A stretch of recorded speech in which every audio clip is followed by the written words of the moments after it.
up, YouTube? Today we're here with a true superwoman who is the group creative director on the Audi and Samsung account. We're here with Sherri Krekeler. So the gist of this channel is to help people get into advertising, that transition. So if you were to look back at the beginning of your journey and kind of how you got all the way to GCD and how you got there, tell that story. Okay, I would start back in high school actually. High school is when I first thought I was going to be a pediatrician and I was going to rock it and be amazing, and actually had a little hard time remembering all of the nuances when it comes to biology and all the sciences and everything, so quickly learned we should change paths. And I had an amazing art teacher that just kind of turned me on to the idea of graphic design. And in high school? Yes, in high school. And so while I was there, he set me up with shadowing graphic designers that had graduated from our school. And I got to, just be exposed to it, because I think a lot of times the challenge is we don't know what we don't know, right? So we grow up thinking I can be a teacher or a firefighter or whatever, a doctor.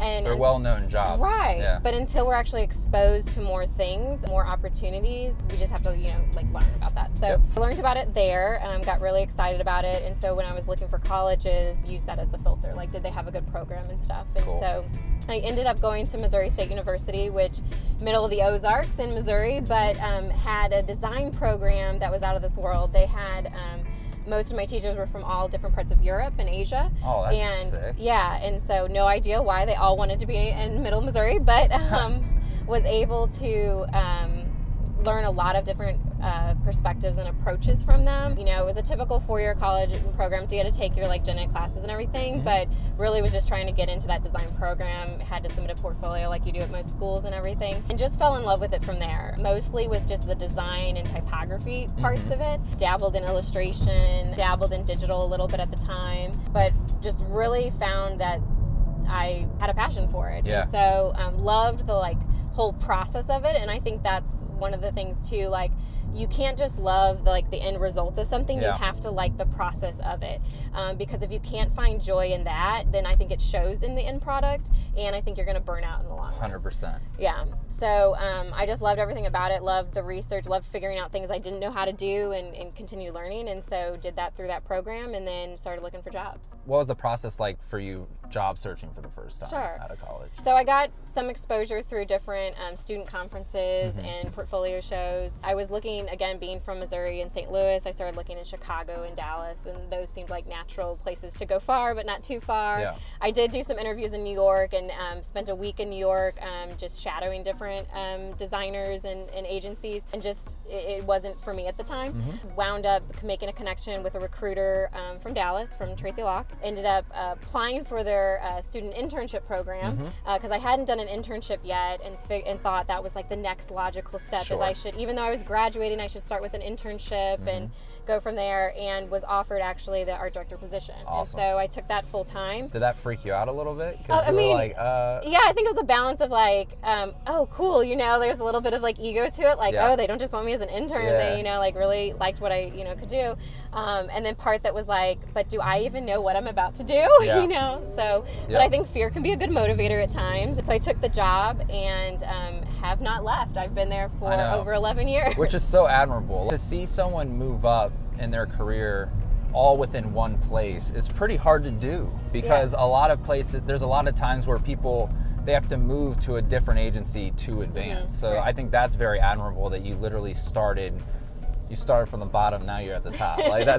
That's pretty cool. Yeah, I think there has to be, certain conversations that happen. I think you have to know a little bit about what your end goal is and what you want. The luck comes from having the possibilities of being connected to people that want to truly be advocates for you. And I've, sometimes had to seek those people out, and sometimes there's just been a natural relationship that's formed. And I think it's also being confident in yourself and knowing what your goals are in some ways. And not that you're always going to 100% know it, and not that you're always 100% going to be ready for the next step, but having enough confidence to say, I'm going to give it a try. I'm going to do it. This is what I want. This is where I want to go, and communicating that. I don't think enough times people communicate to someone else what they want out of their career, or what they want as the next step. They just assume everybody knows what the Exactly. logical path is, but everyone's path is a little different. So. Exactly. And we're in an agency of over 600 people. Like, it's not intentional sometimes, but you're going to get overlooked if you don't start voicing that. As an art director, I think you're still like figuring out a lot of things. You're figuring out a lot of things about your own skills, where your holes are in your talent set and what you have to still improve upon, and where you want to go next, right? What I latched onto was not just the creative side, which I obviously have a passion for, but also was the strategic and business goals.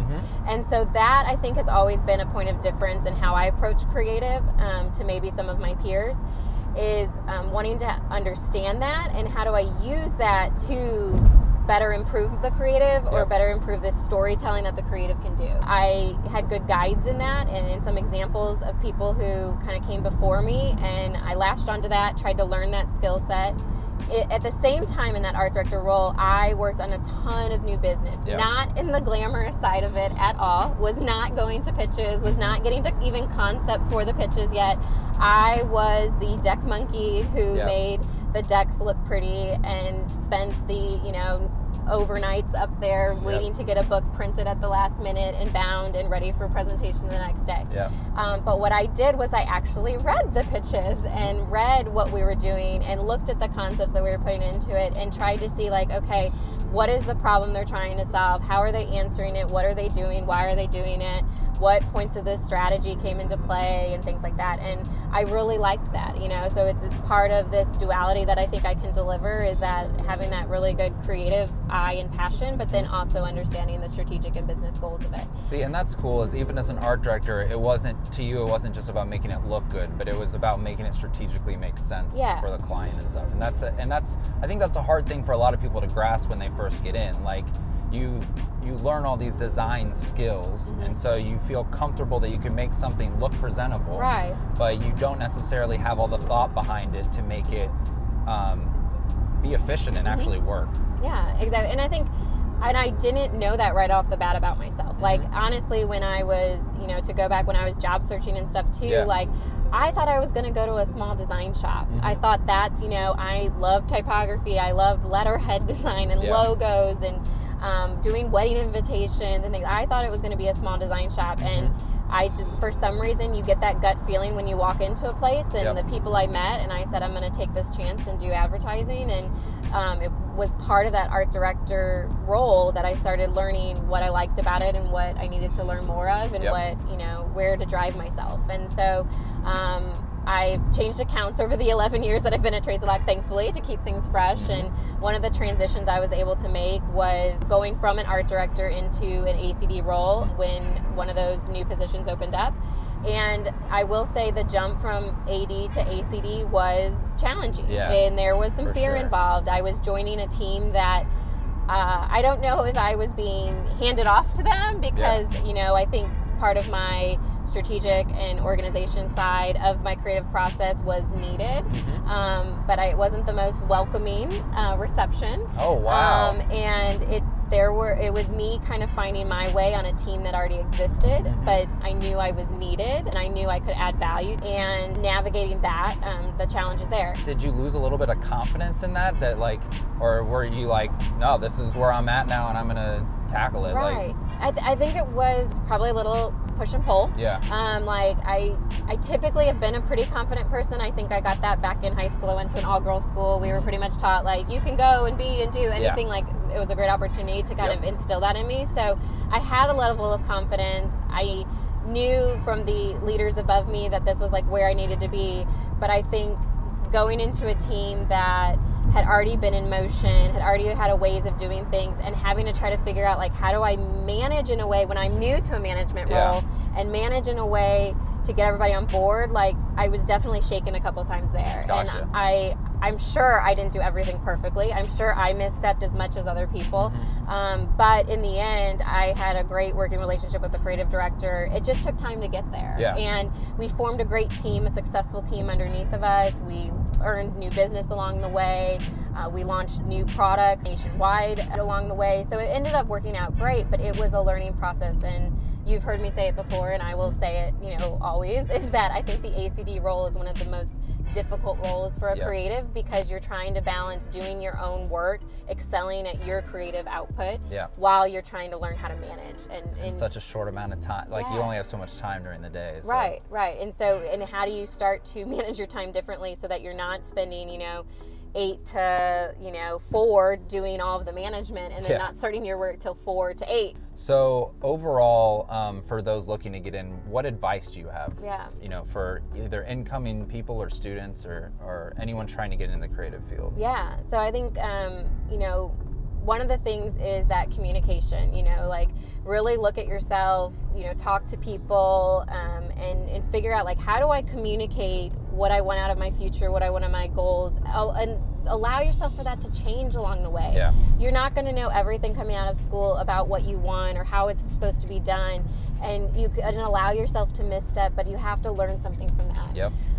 Be accountable. That is one of the triggers for me. Like, I can be a flexible, work through things with you, but I need you to be accountable in the end, and I will champion you along the way. I will open doors for you, but you have to be able to have this level of accountability and trust that you establish with people along the way, and I think it goes really far. Yep. Because I think you get more opportunities when someone says, well, they're a go-to. I can get it done. This is how it's going to be. I know they'll deliver, and I think that can serve you really well through an agency.